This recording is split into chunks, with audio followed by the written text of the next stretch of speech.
बुद्ध ने श्रावस्ती में 3 मास का वर्षावास पूरा किया।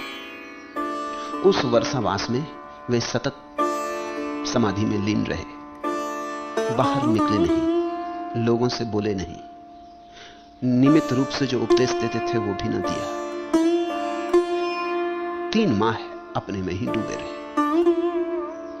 बौद्ध ग्रंथ कहते 3 माह वो पृथ्वी पर ना रहे। बड़ी मीठी बात। 3 माह वो कहीं और रहे, किसी और लोक में विचरे। कथाएं अद्भुत हैं हमारे पास, उनका अर्थ समझ में आने लगे तो उनमें से ऐसे मणि माणिक के झरने लगते। कहां गए बुद्ध? 3 माह कैसे लीन हो गए? प्रश्न उठने स्वाभाविक थे भिक्षु संघ में, क्योंकि बुद्ध तो परम ज्ञान को उपलब्ध हो गए हैं। अब समाधि में रहने का, आंख बंद करके बैठे रहने का, 3 महीने तक बाहर ना आने का क्या कारण होगा? हजार प्रश्न उठे होंगे, जिज्ञासाएं जगी होंगी, अफवाहें उड़ी होंगी। जब बुद्ध लौटे तो उन्होंने कहा मैं स्वर्ग गया था, क्योंकि देवताओं की बड़ी आकांक्षा थी कि उन्हें भी उपदेश दूं। वे मेरे पीछे पड़े थे। वे कहते थे मनुष्यों को ही समझाते रहोगे, हम पर दया कब होगी? इस बात पे तो शायद लोगों को भरोसा भी ना आता, लेकिन भरोसा करना पड़ा, क्योंकि 3 महीने बाद जिस भवन में 3 महीने तक मौन रहे थे उससे बाहर उतरे तो लोग चकित हो गए। घटना ऐसी घटी कि न मालूम कितने देवता भी उस दिन स्वागत करने के लिए खड़े थे, न मालूम कितने मनुष्य और न मालूम कितने देवता। देवताओं और मनुष्यों का अद्भुत सन्निपात हुआ, संख्यातीत था सन्निपात। देवता मनुष्यों को देखने लगे और मनुष्य देवताओं को देखने लगे। मनुष्यों को तो बिल्कुल भरोसा ही ना आया कि देवता यहां क्या कर रहे हैं, ये यहां कैसे आए। बुद्ध की बात पर तो शायद वो भरोसा भी ना करते, लेकिन जब ये अनंत देवता स्वागत के लिए खड़े थे तो उन्हें मानना ही पड़ा कि बुद्ध कहते हैं वो 3 माह तक स्वर्ग में रहे, वहां देवताओं को समझाया, जरूर समझाया होगा, इतने भक्त हो गए पैदा, वो सब खड़े हैं द्वार पर स्वागत करने के लिए। उस दिन भगवान की शोभा अवर्णनीय थी, जैसे उनके चारों ओर इंद्रधनुष घिरा था, 7 रंग उनके देह से फूट रहे थे, सभी रंगों की अभिव्यक्ति हो रही थी। भगवान के प्रमुख शिष्य सारिपुत्र ने उनका स्वागत करते हुए कहा, भगवान न तो ऐसा कभी देखा था और न सुना था। उसे बहुत दिन हो गए भगवान के साथ रहते, लेकिन ऐसा कभी उसने सुना भी नहीं था, देखा भी नहीं था कि देवता और भगवान के लिए आतुर होकर खड़े हैं स्वागत में। भंते, मनुष्य ही नहीं देवता भी आपको चाहते हैं? ऐसी उसने जिज्ञासा की। तब भगवान ने कहा, संबोधि परम घटना है, उसके पार कुछ भी नहीं। स्वभावतः देवता भी उसके लिए तरसते हैं, लालायित होते हैं। और तब उन्होंने यह गाथा कही, ये ज्ञान पशुता धीरा नेक खम उपम से रता देवामी तेसम पिहंती संबुद्धानम सती मदम। जो धीर ध्यान में लगे हैं, परम शांत निर्वाण में रत हैं, उन स्मृतिवान संबद्धों की स्पृहा देवता भी करते हैं। अब इस कथा को समझने की कोशिश करें। देवता शब्द से बहुत परेशान मत हो जाना। अकेला भारत ऐसा देश है जिसने ध्यान की गहराइयों में प्रवेश किया है, या ध्यान की ऊंची ऊंचाइयों में गया है। अकेला भारत ऐसा देश है जिसको यह बात साफ हो गई है कि आदमी सबसे ऊपर नहीं, मनुष्य से ऊपर भी चैतन्य की दशाएं।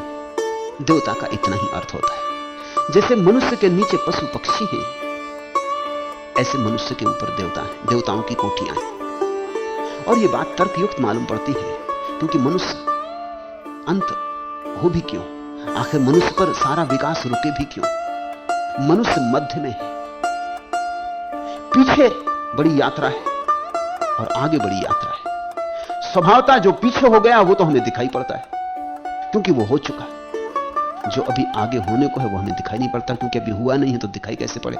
इसलिए देवता दिखाई नहीं पड़ते। देवता का अर्थ है हमारी संभावनाएं, देवता का अर्थ है हमारे चित्त की ऊंची तरंगें। हम जिस तरंग पर जी रहे हैं, इससे भी ऊंची तरंगें चित्त की हैं। कभी कभी ऐसा होता है, कभी कभी किसी आदमी में देवत्व के लक्षण होते हैं। कभी किसी आदमी को देखकर तुम्हें लगता है कि मन कह उठता है देवता है। क्यों कह उठता है मन? क्योंकि आदमी जैसा आदमी है, हड्डी मांस मज्जा है, लेकिन फिर भी लगता है चेतना किसी और तल पर है, कहीं और है। देवता का अर्थ समझ लेना। देवता का अर्थ होता है मनुष्य से ऊपर शुद्ध चैतन्य की और तरंगे। लेकिन एक और अनूठी बात भारत को खोज में आई है।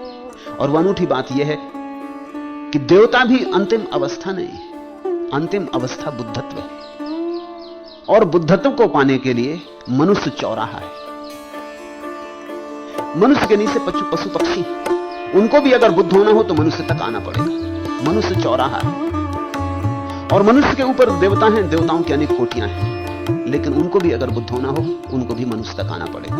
ऐसा ही समझो कि जब भी तुम्हें राह बदलनी हो तो चौराहे पर आना पड़ता है। तुम चले गए स्टेशन की तरफ, तुम आगे निकल गए चौराहे से, लेकिन अब तुम्हें राह बदलनी है, तुम्हें नदी की तरफ जाना, तुम वापस चौराहे पर लौटते हो, क्योंकि चौराहे से ही रास्ता नदी की तरफ जाता है। मनुष्य चौराहा है, इस सारे अस्तित्व का चौराहा है मनुष्य। उससे पीछे की तरफ भी रास्ते जाते हैं, आगे की तरफ भी रास्ते जाते हैं, और अतिक्रमण की तरफ भी रास्ते जाते हैं। सबसे ऊपर तो अतिक्रमण की दशा है बुद्धत्व। बुद्धत्व का अर्थ है मन समाप्ति ही हो गया। देवता का अर्थ है मन की तरंगें और सुंदर और प्रीतिकर हो गई। मनुष्य की तरंगें उतनी सुंदर नहीं, उतनी प्रीतिकर नहीं। देवता की तरंगें प्रीतिकर हैं, सुंदर है। नारकी का अर्थ है मनुष्य से भी नीचे गिर गई तरंगें और दुख हो गया। इसलिए हम कहते हैं नरक में दुख है, स्वर्ग में सुख है। सुख का मतलब इतना ही होता है कि तुम्हारी तरंगें सुख को पकड़ने में ज्यादा समर्थ हो गई। दुख का अर्थ इतना ही होता है कि तुम्हारी तरंगें दुख को पकड़ने में ज्यादा समर्थ हो गई। तुमने कभी ख्याल किया, दो आदमी एक ही जगह बैठे हो, एक सुखी हो सकता है, एक दुखी हो सकता है। दो आदमी एक ही अवस्था में हो, एक सुखी हो सकता है, एक दुखी हो सकता है। क्या कारण होगा? तुम्हारा चित्र क्या पकड़ता है, इस पर सब निर्भर है। अल्दूस हक्सले पश्चिम का एक बड़ा विचारक था। उसने जीवन भर बड़ी अनूठी किताबें इकट्ठी की, बड़ा संग्रह था उसके पास किताबों और अनूठे अनूठे ग्रंथ इकट्ठे किए थे। और एक दिन अचानक आग लग गई। वो जीवन भर उन्हीं को इकट्ठा करता रहा। उसकी पत्नी लारा हक्सले ने तो समझा कि वो एकदम गिरी पड़ेगा, उसका हार्ट फेल हो जाए। ये तो उसका प्राण था। किताब पर दीमक न लग जाए, किताब पर सीलन न आ जाए, ऐसी फिक्र करता था। 24 घंटे किताबों में ही रत था। उसकी सारी संपदा जीवन की जल के राख हो गई। पत्नी तो घबराई। पत्नी को किताबों में कुछ लेना देना भी नहीं था, मगर ये पति को क्या हो जाएगा कहानी। वो उसके बगल में खड़ी और लपटें उठती गई। बहुत बुझाने की कोशिश की गई, लेकिन सब मकान राख हो गए। लेकिन लारा बहुत चौंकी, क्योंकि हक्सले चुपचाप खड़ा देख रहा है। दुखी भी नहीं मालूम होता, बेचैन भी नहीं मालूम होता, बल्कि एक तरह की प्रसन्नता उसके चेहरे पर झलक रही। वो उसने कहा कि मेरे को समझ में नहीं आ रहा, आप और प्रसन्न, कभी कोई एक किताब बच्चा फाड़ दे या लकीर खींच देता था तो आप ऐसे नाराज हो जाते। अगर एक किताब खो जाती थी तो आप दीवाने हो जाते थे, रात सो नहीं सकते थे। अगर कोई मित्र किताब मांगता था तो आप देते नहीं थे, डरते थे कि कहीं लौटाए ना लौटाए। मित्रता चाहे खो जाए, किताब देने को राजी न थे। और आज सब जल के राख हो गया है, आप प्रसन्नता से खड़े। हक्सले ने कहा, मैं भी चौंक के देख रहा हूं और बड़े आश्चर्य की बात है, तू ही चकित नहीं, मैं भी चकित हूं। ऐसा लग रहा है कि मन से एक बोझ उतर गया, हल्का हो गया। इतना हल्का मैं कभी भी नहीं था। प्रभु की कृपा, ये बोझ गया, ये बोझ उतर गया। ये मेरा मोह था, ये भी गया। अच्छा ही हुआ। ये अचानक लगी आग स्वभाव, इसको कहेंगे देवता। इसके मन की तरंग दुख में से भी सुख को पकड़ लेती है। मुल्ला नसरुद्दीन को लॉटरी मिल गई, लाख रुपया मिल गए। भागा हुआ घर आया और पत्नी को कहा, खुशी मनाओ, नाचो गाओ। पास पड़ोस की स्त्रियों से बैठी पत्नी उसी की निंदा कर रही थी। पत्नी और करेंगी क्या? बीच में आ गया, उसने लाके लाख रुपए एकदम बीच में रख दिए और कहा, देखो लॉटरी मिल गई। पत्नी ने कहा, लॉटरी छोड़ो, पहले ये बताओ कि तुमने जो टिकट खरीदी वो रुपया कहां से पाया? क्योंकि वो सब नगद रखवा लेती तनख्वाह पे, ये रुपया आया कहां से? ये एक नारकी चित्त है। लाख रुपए आ गए, उसकी खुशी नहीं है। उसने कहा, छोड़ो लॉटरी मार्ची, पहले ये साफ करो कि रुपया तुमने पाया कहां से जिससे टिकट खरीदी। आदमी आदमी में फर्क है, तुम भी अपने भीतर जांच लो। और ऐसा भी नहीं है कि तुम सदा एक ही अवस्था में होते हो। कभी कभी तुम नारकी अवस्था में होते हो, कभी कभी स्वर्गीय अवस्था में होते हो। किन्हीं किन्हीं क्षणों में तुम भी बड़े उदार होते हो कि सब दे डालो, और किन्हीं क्षणों में बड़े कृपण हो जाते हो। किन्हीं किन्हीं क्षणों में तुम भी जीवन में प्रकाश देख पाते हो, किन्हीं किन्हीं क्षणों में सब अंधेरी रात हो जाती है। तुम भी नकारात्मक और विधायक में डोलते रहते हो। कभी सुबह अचानक तुम पाते हो कितना सब हल्का, और किसी दिन अचानक पाते हो सब बोझ भारी। मर ही जाते तो अच्छा था, क्या सार। कभी असार में सार दिखता है और कभी सार में भी सार नहीं दिखता। तो ऐसा मत सोचना कि देवता कहीं आकाश में रहते और नारकी कहीं दूर पाताल में रहते। तुम भी कभी कभी देवता हो जाते हो और कभी कभी नारकी हो जाते हो, कभी कभी पशु हो जाते हो और कभी कभी परमात्मा हो जाते हो। क्षण भर को कभी तुम भी झलक जाते हो प्रकाश से, तुम भी भर जाते हो रस से। उन्हीं क्षणों में तुम प्यारे आदमी हो जाते हो, उन्हीं क्षणों में लोग तुम्हें प्रेम करने लगते, उन्हीं क्षणों में लोग तुम्हारे मित्र हो जाते। लेकिन वे क्षण टिकते नहीं, खो जाते। देवता का अर्थ है जिसने उन ऊंचाइयों पर रहना स्थिर कर लिया। लेकिन देवता भी आखिरी अवस्था नहीं है। देवता को सुख तो ज्यादा है, लेकिन जहां सुख है वहां दुख की संभावना सदा मौजूद रहती है। जहां दिन है वहां रात होगी, विपरीत बना रहेगा। बुद्धत्व का अर्थ है न दिन रही न रात। बुद्ध की अवस्था दोनों के पार है, द्वंद्व के पार है। इसलिए जब कभी कोई बुद्धत्व को उपलब्ध होता है तो उसमें सभी उत्सुक होते हैं। उसमें पशु पक्षी भी उत्सुक हो जाते हैं, उसमें देवता भी उत्सुक हो जाते हैं, उसमें मनुष्य भी उत्सुक हो जाते हैं, उसमें बुरे से बुरे आदमी भी उत्सुक होते हैं, उसमें भले से भले आदमी भी उत्सुक होते हैं। जिसमें भले ही भले आदमी उत्सुक हो वो महात्मा है, जिसमें बुरे ही बुरे आदमी उत्सुक हो वो असंत, और जिसमें भले और बुरे दोनों तरह के आदमी उत्सुक हो जाएं वो बुद्धत्व को उपलब्ध व्यक्ति। क्योंकि बुरे को भी उसमें से द्वार दिखाई पड़ता है, भले को भी द्वार दिखाई पड़ता है। इसलिए जब भी कहीं कोई बुद्धत्व को उपलब्ध व्यक्ति होगा तुम उसके पास बुरे से बुरे आदमी पाओगे, भले से भले आदमी पाओगे। उसके पास एक समागम होगा, मनुष्यों का, पशुओं का, देवताओं का एक सन्निपात होगा।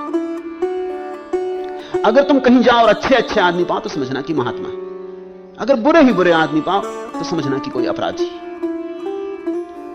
जहां तुम्हें दोनों तरह के लोग मिल जाएं वहां तुम समझना कि कोई बुद्धत्व को उपलब्ध हुआ है, क्योंकि वहां दोनों की आतुरता है। बुरा भी पार होना चाहता और भला भी पार होना चाहता। बुरा बुरे से थक गया है, भला भले से थक गया है। बुरा दुख से थक गया है, भला सुख से थक गया है। वहां गरीब को भी पालोगे, अमीर को भी पालोगे, वहां अपढ़ को भी पालोगे, पढ़े हुए को भी पालोगे। वहां तुम सब तरह के द्वंद्व एक साथ पालोगे। जहां सब द्वंद्व एक साथ उत्सुक हो जाते हैं उसका अर्थ है वहां से कोई संक्रमण, वहां से कोई संक्रांति घट सकती है।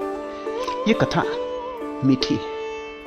इस घड़ी में बुद्ध ने यह सूत्र कहे, जो धीर ध्यान में लगे हैं, परम शांति में रत हैं, उन स्मृतिवान संबुद्धों की स्पृहा देवता भी करते हैं। मनुष्य का जन्म पाना दुर्लभ है, मनुष्य का जीवित रहना दुर्लभ है, सद्धर्म का श्रवण करना दुर्लभ है, और बुद्धों का उत्पन्न होना दुर्लभ है। किच्छो मनुष्य पटिलाभो किच्छ मच्चान जीवितम, किच्छम सद्धम समणम, किच्छो बुद्धानम उपादो। बुद्ध कहते हैं पहले तो मनुष्य का जन्म पाना दुर्लभ है, क्योंकि मनुष्य बहुत थोड़े हैं, पशु पक्षी पत्थर कितने अनंत। तो पहले तो इतनी सारी योनियों को खोजते खोजते कोई आदमी मनुष्य हो पाता है। मनुष्य का जन्म पाना दुर्लभ है, और जन्म भी पाके क्या होता है, मनुष्य की तरह जीवित रहना और भी मुश्किल है।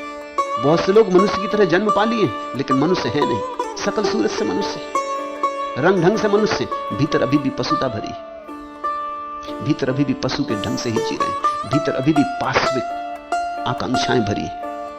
तो पहले तो मनुष्य का जन्म पाना दुर्लभ, फिर मनुष्य होके जीना और दुर्लभ, फिर अगर मनुष्य होके जीना भी आ जाए तो सद्धर्म का श्रवण करना दुर्लभ।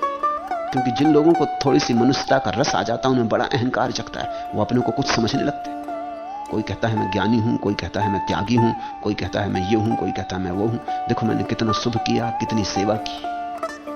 तो अहंकार पकड़ता है, और जब अहंकार पकड़ता है तो श्रवण मुश्किल हो जाता है। फिर किसी के चरणों में जाना, सद्धर्म को सुनना बहुत मुश्किल हो जाता है। तो फिर सद्धर्म का श्रवण करना दुर्लभ है। और अगर श्रवण की क्षमता भी हो, तैयारी भी हो, तो बुद्ध पुरुष को पाना बहुत मुश्किल है कि जिसको सुन के कुछ हो जाए, जिसको मात्र सुनने से कुछ हो जाए, श्रवण मात्र।